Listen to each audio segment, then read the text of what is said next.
Assalamualaikum. Okey, hari ni kita nak balik ke Selangor lah. Hari ni masih lagi dekat Sri Iskandar. Oi, panas. Sekarang pukul berapa? 12:02 tengah hari. So belah-belah sana lah. Itu pasar bilion belakang sana hotel kita tadi. So sekarang kita nak pergi ni. Ni dah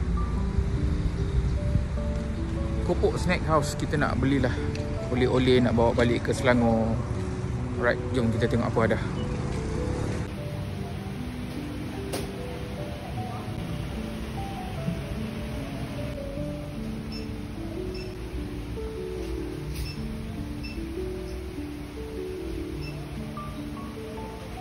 Okay, kita berhenti kejap. Kita beli keropok gemuk Pasar Bayang. Kita pernah beli ni, kita repeat balik lah. Alright.